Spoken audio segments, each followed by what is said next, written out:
On August 13, 1963, a man stood on the floor of the United States Senate holding a weapon. It wasn't a gun. It was a folder, a thick manila folder packed with raw FBI surveillance data, police records, and photographs.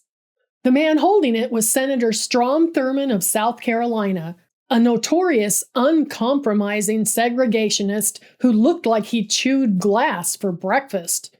And the target in his crosshairs? A man who wasn't even in the room to defend himself. A man who was, at that very moment, pulling the strings of the largest protest execution in American history. Thurmond cleared his throat, raised the documents, and unleashed a calculated political bomb.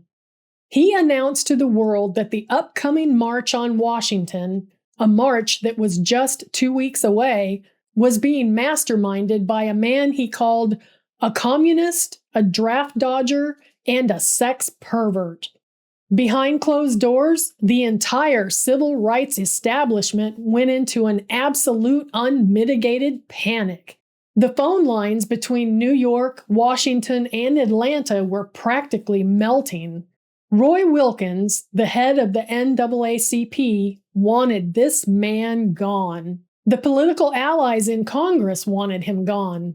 They believed that if this one man stayed in the spotlight, the entire movement would be completely incinerated before a single person could even march down the National Mall. They rushed to Dr. Martin Luther King Jr., demanding a public execution of the man's career. They told King, "He is going to destroy everything you've built. You have to cut him loose." The man they wanted to destroy wasn't just an organizer. He was the literal architect of the modern civil rights movement. He was the logistical genius who is currently coordinating buses, toilets, security, and sound systems for 250,000 people. More than that, he was the man who had actually taught a young Martin Luther King Jr. about the tactics of nonviolent resistance. But he had 3 strikes against him that, in 1963, were considered an absolute death knell. He had been a member of the Young Communist League. He had gone to federal prison for refusing to fight in World War II, and he was an openly, unapologetically gay black man. As the pressure mounted on Dr. King to betray his closest advisor, the entire fate of the March on Washington hung in the balance. Rustin sat in his chaotic strategy office, took a drag from his cigarette, and waited to see if the movement he created would sacrifice him to the wolves. But to understand how he got to that room and why he refused to break, we have to go back to the beginning. Because Bayard Rustin's entire life was a masterclass in absolute, unfiltered audacity. Bayard Rustin was born in 1912 in West Chester, Pennsylvania. And right from the jump, his life was set up to be unconventional. He was raised by his grandparents, Julia and Jennifer Rustin. For the first part of his youth, he actually thought his biological mother was his older sister. When he finally found out the truth, it didn't shatter him. It just taught him early on that the traditional cookie-cutter structures of American society were mostly an illusion anyway. But it was his grandmother Julia who truly forged the weapon that Bayard would become. Julia was a Quaker, and she was an active member of the NAACP. Her house wasn't just a home. It was a rest stop for the Black intellectual elite. We're talking about legends like W.E.B. Du Bois and Mary McLeod Bethune, just hanging out in the living room, drinking tea and discussing the destruction of white supremacy. Julia taught Bayard a fundamental Quaker principle, the concept of the inner light, the belief that every single human being possesses an inherent divine worth, and that segregation wasn't just a bad law, it was a literal insult to God. But she also taught him something else. She taught him that you cannot fight a broken world by using broken methods. You fight with truth, and you fight with an unshakable peace. Now, let's talk about his sexuality. In the 1920s and 30s, being gay wasn't just stigmatized. It was criminalized, brutalized, and treated as a mental illness or a moral plague. Most queer people lived deep, agonizing double lives. But Bayard looked at the closet and said, "Nah, I don't think I'll be using that." There's a legendary story from his high school days. Bayard realized he was attracted to men, so he walked right up to his grandmother and told her, "Do you know what Julia Rustin did? She didn't scream. She didn't call a preacher. She looked at him and calmly said, 'I suppose that's what you need to do with your life. Just make sure you're bringing home the right kind of boys.'" Talk about an absolute queen. With that kind of backing, Bayard entered the world completely devoid of the shame that society tried to choke him with. He was a brilliant student, an incredible athlete. He played left tackle on the football team. And he had a singing voice that could literally make grown men weep. In the 1930s, he moved to Harlem. This was the tail end of the Harlem Renaissance. The neighborhood was alive with music, poetry, and radical politics. Rustin paid his tuition at the City College of New York by singing backup for folk icons like Leadbelly and Josh White at the Cafe Society, New York's first integrated nightclub.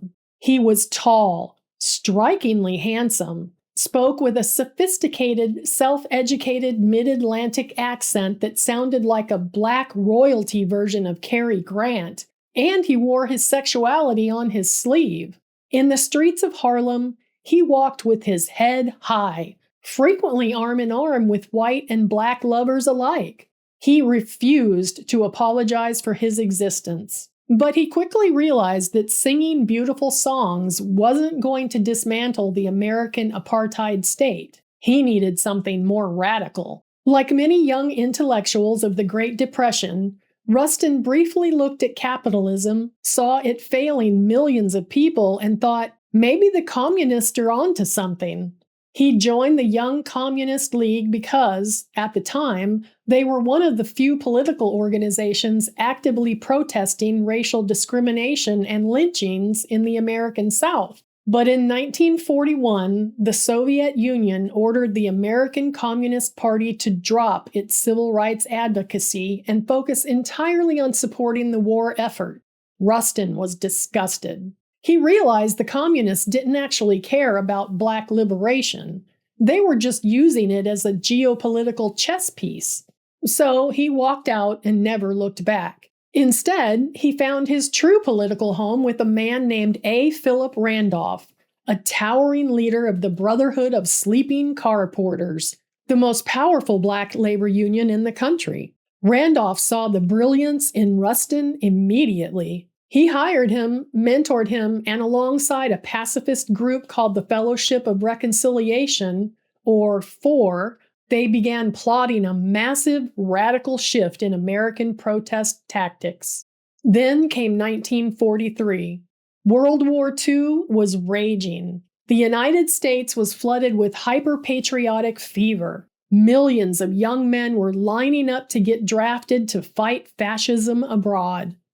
But Bayard Rustin looked at a country that drafted black men to fight for a democracy they weren't even allowed to experience at home, and he looked at his own Quaker pacifist beliefs. He wrote a letter to his draft board.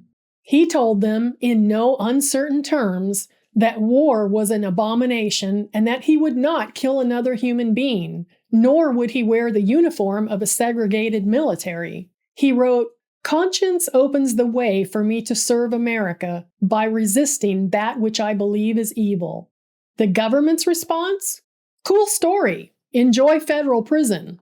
Rustin was sentenced to 3 years in Lewisburg Federal Penitentiary. Now, for most people, being a black, openly gay draft dodger in a high-security federal prison would be an absolute nightmare.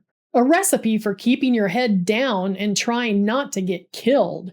But Bayard Rustin wasn't most people. He viewed prison not as a punishment, but as an absolute laboratory for revolution.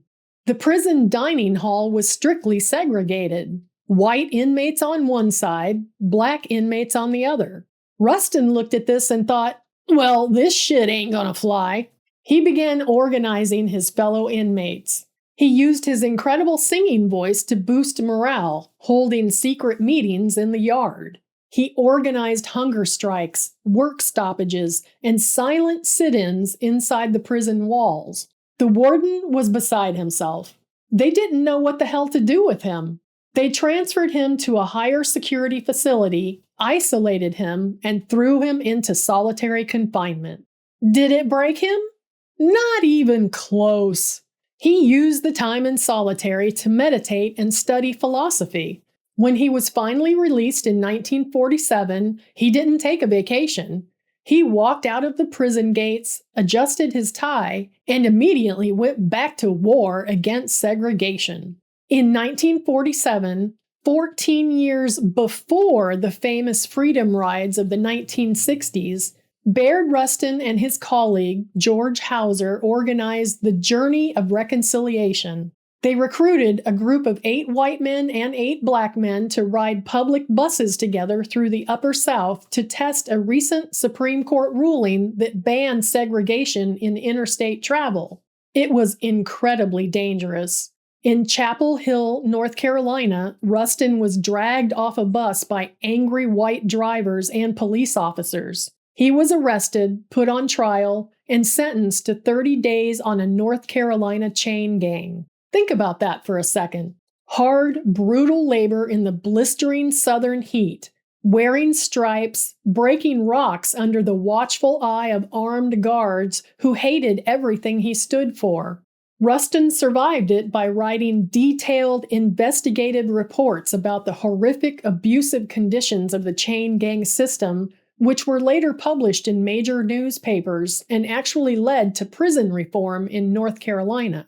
The man was absolutely unstoppable. He was a frontline soldier of freedom, putting his body on the line over and over again. But just as he was becoming one of the most effective leaders in the country, his own personal life provided his enemies with the ultimate weapon to destroy him. In January 1953, Rustin was in Pasadena, California, giving a series of lectures on anti-colonial movements and nonviolence. After a long, exhausting day of speaking, he met up with 2 men. Later that evening, Pasadena police officers approached a parked car and discovered Rustin engaged in a consensual sexual act with the 2 men. In 1953, this was an absolute catastrophe. Rustin was arrested and pled guilty to a charge of sex perversion. He spent 60 days in a California jail, and his name was splashed across the local police blotters. The fallout was immediate and devastating. The leadership of the Fellowship of Reconciliation, the pacifist organization he had dedicated years of his life to, completely panicked. They forced him to resign. Many of his old friends and colleagues looked at him with a mix of pity and disgust. They told him that his sexuality made him a liability, a ticking time bomb that could destroy the credibility of any political organization he touched. Rustin was heartbroken, but he understood the brutal reality of the world he lived in. He realized that if he wanted to continue the fight for liberation, he could no longer be the public face of the movement. He would have to become a ghost. A brilliant, invisible tactician operating entirely from the shadows. History has a terrible habit of forgetting the people who actually did the heavy lifting just because they didn't fit into the neat, comfortable stories we like to tell. Do me a solid and support independent history storytelling by hitting that subscribe button. Done it? Awesome. Let's get back to the story. In 1955, a woman named Rosa Parks refused to give up her seat on a bus in Montgomery, Alabama, sparking the historic Montgomery bus boycott. The face of that boycott was a young, 26-year-old preacher named Dr. Martin Luther King Jr. King was charismatic, brilliant, and deeply passionate, but he was also incredibly green. He was thrust into the spotlight of a highly volatile life or death struggle, and he didn't fully know how to manage the tactical logistics of a massive long-term protest. Back in New York, A. Philip Randolph and other leaders looked at Montgomery and realized that King needed help. They needed someone who knew how to organize, someone who understood strategy, and someone who could teach King how to turn a local protest into a national movement. They knew exactly who to send. Bayard Rustin packed his bags and caught a bus to Alabama. When Rustin arrived at King's house in Montgomery, he walked into what looked like a literal war zone. King's home had recently been bombed by white supremacists. The atmosphere was thick with terror and paranoia. Rustin walked through the front door, sat down, and looked around.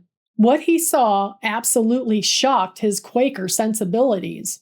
There were armed guards sitting on the couches. There were rifles leaning against the walls. And when Rustin went to sit down in an armchair, he stopped because he almost sat directly on a loaded pistol. King, despite preaching Christian love and nonviolent resistance, was actively protecting his family and his life with a massive arsenal of firearms. He had even applied for a concealed carry permit from the local sheriff's office, which had been denied. Rustin looked at the young preacher and realized that King loved the idea of nonviolence, but he didn't yet understand how to live it as a political weapon. Rustin sat King down, lit a cigarette, and gave him a master class that would change the course of human history. He told him, "Doc, this isn't going to work. You cannot preach the gospel of nonviolence while you are sitting on a loaded pistol. If the media catches a single photo of your people holding guns, the white power structure will use it as an excuse to massacre you, and they will claim it was self-defense.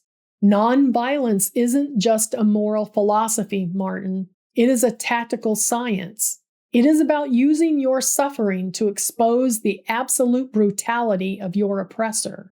King listened. He absorbed Rustin's words like a sponge. Rustin introduced King to the deep religious philosophy of Mahatma Gandhi's Satyagraha, soul force.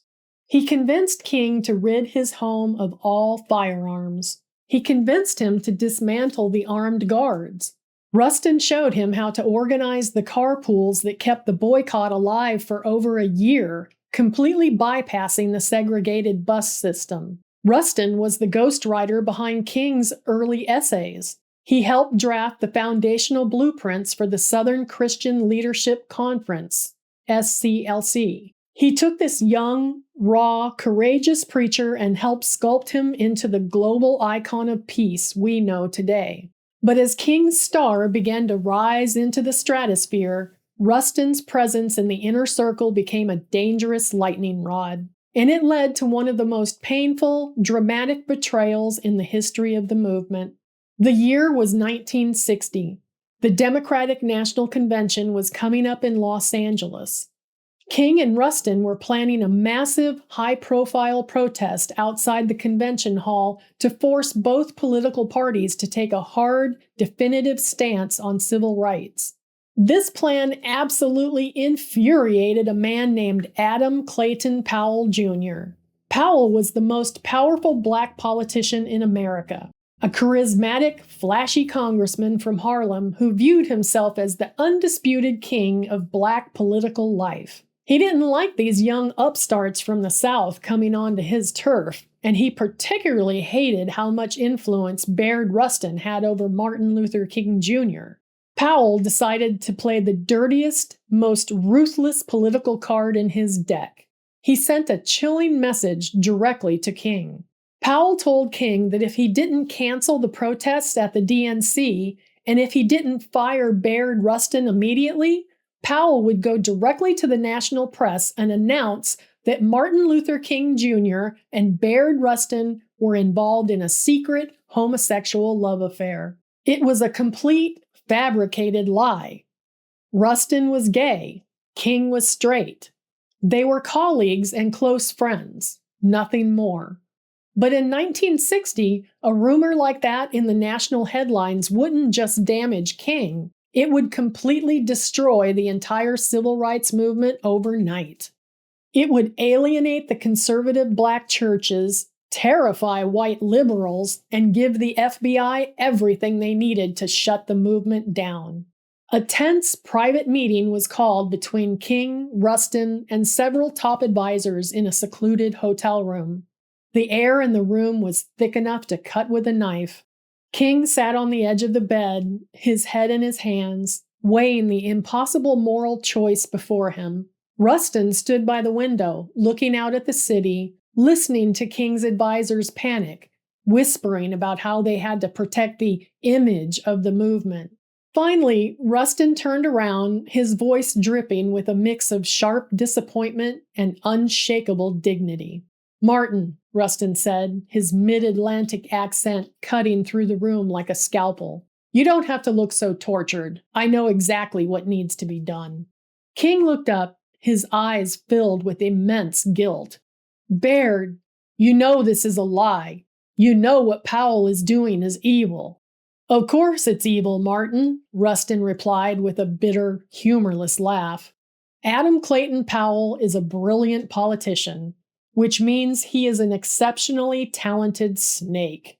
He knows exactly where to bite, but it doesn't matter if it's a lie. In the court of public opinion, a lie that scandalous is just as lethal as the truth." One of King's advisors chimed in. "Bayard, we just can't take the risk. If the press gets hold of this..." Rustin cut him off with a sharp wave of his hand. "I am not a child. I know the stakes.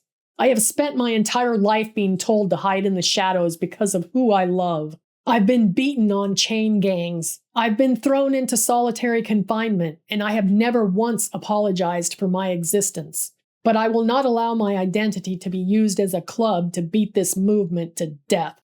He walked over to King, looking down at the man he had mentored, the man he had taught to be brave. "I will resign," Rustin said quietly. "I will step down from the SCLC. I will disappear from your inner circle. But remember this, Martin. If you let blackmailers and cowards dictate who your friends are, you aren't leading a revolution. You're just running a public relations campaign." King didn't fight for him. Under immense pressure from his board, King accepted Rustin's resignation. For the next 3 years, Rustin was completely exiled from the inner circle of the movement he helped build. He was isolated, lonely, and deeply hurt by King's silence. But history wasn't done with Bayard Rustin, because by 1963, the movement was facing a logistical challenge so massive, so seemingly impossible, that they had no choice but to call the ghost back from the shadows. Which brings us right back to where we started, August 1963. A. Philip Randolph had envisioned a massive, unprecedented march on Washington for jobs and freedom. But with only 8 weeks left before the scheduled date, absolutely nothing was organized. There was no plan for transportation, no security, no permits, no sound system. It was on the verge of becoming a historic disaster. Randolph went to the civil rights leaders and said, "There is only one man in America who has the administrative genius to pull this off. We need Bayard Rustin." Roy Wilkins of the NAACP objected fiercely. He said, "Rustin is a liability. His past will ruin us." But Randolph stood his ground. He looked Wilkins dead in the eye and said, "If Bayard doesn't organize it, the march will not happen. I will serve as the official director, but Bayard will be my deputy. He does the work." Rustin set up his headquarters in a brownstone in Harlem and went to work. What he did in those 8 weeks was nothing short of a miracle. He recruited and trained an all-black volunteer police force of off-duty NYPD officers, teaching them specific Gandhian tactics of nonviolent crowd control. He calculated exactly how many water fountains would be needed so people wouldn't pass out in the August heat. He organized 2,000 buses, 21 charter trains, and arranged for thousands of volunteers to pack 80,000 cheese sandwiches so the marchers wouldn't have to rely on segregated restaurants in Washington. He noticed that the sound system at the Lincoln Memorial was completely garbage, So he hired a top-tier sound engineer firm from New Jersey, famously stating, "We cannot have a march where people at the back cannot hear the words of the speakers. If they can't hear, the march is a failure." And then, just as everything was perfectly locked into place, Senator Strom Thurmond dropped his political bomb on the Senate floor, exposing Rustin's 1953 Pasadena arrest and his old communist ties to the entire world. Thurmond thought this would be the silver bullet that would kill the march. But this time, the movement didn't fracture. This time, they didn't run. A. Philip Randolph called a press conference. Standing shoulder to shoulder with the other civil rights leaders, Randolph read a statement that Rustin had helped draft. He told the press, "Mr. Rustin is a dedicated, brilliant, and honorable man. We are fully aware of his past, and we have absolute, unshakable confidence in his character and his integrity. He will remain the deputy director of this march." Even Roy Wilkins publicly backed him, stating that Rustin's administrative genius was indispensable. 2 weeks later, on August 28, 1963, Bayard Rustin stood on the back of the stage at the Lincoln Memorial. He watched as his state-of-the-art sound system carried the voice of Martin Luther King Jr. across a crowd of 250,000 Americans, broadcasting the words, "I have a dream," into the living rooms of millions of people across the globe. As the crowd cheered and wept, King walked off the podium. He found Rustin in the wings, walked right up to him, and embraced him. In that moment, the lie had been defeated. The architect had built his masterpiece, and the world had no choice but to witness its absolute magnificence. But when the history books were written in the decades that followed, Bayard Rustin's name was systematically, quietly scrubbed from the narrative. The mainstream narrative of the civil rights movement wanted a clean, safe, palatable story. They wanted a story about a singular, saintly leader in Martin Luther King Jr. They didn't want to explain to school children that the man who organized the March on Washington, the man who taught King about nonviolence, was a gay, socialist draft dodger who refused to conform to any of society's neat little boxes. Rustin didn't spend his final years bitter, though. He continued his activism, working tirelessly for labor rights, refugee crisis, and in the 1970s and 80s, he became one of the earliest, most vocal advocates for gay rights, explicitly linking the struggle for queer liberation to the struggle for civil rights. He found true, lasting love with a man named Walter Nagel. Because gay marriage was completely illegal at the time, Rustin actually legally adopted Nagel in 1980 to ensure that his partner would have legal protections and inherit his estate. Yet another brilliant, audacious use of the legal system to bypass a broken society. Bayard Rustin passed away in 1987 at the age of 75. For a long time, his memory was kept alive only by activists, historians, and the queer community who refused to let his flame die out. But finally, in 2013, 50 years after the March on Washington, President Barack Obama posthumously awarded Bayard Rustin the Presidential Medal of Freedom. The country he loved, the country that had thrown him in federal prison, forced him onto a chain gang, and demanded that he live his life in the shadows, finally had to stand up, clear its throat, and state the absolute truth. That America is free today because of the unyielding, unapologetic audacity of Bayard Rustin. He proved that you don't need your name in the headlines to change the world. Sometimes the most powerful thing you can do is stand in the shadows, hold the strings, and refuse to ever let them make you ashamed of who you are. Thank you for watching Audacious History. If you want to keep discovering the stories of the radicals, the rebels, and the absolute badasses who built the world we live in, make sure to check out our other videos right here. Stay audacious, my friends, and I'll see you in the next one.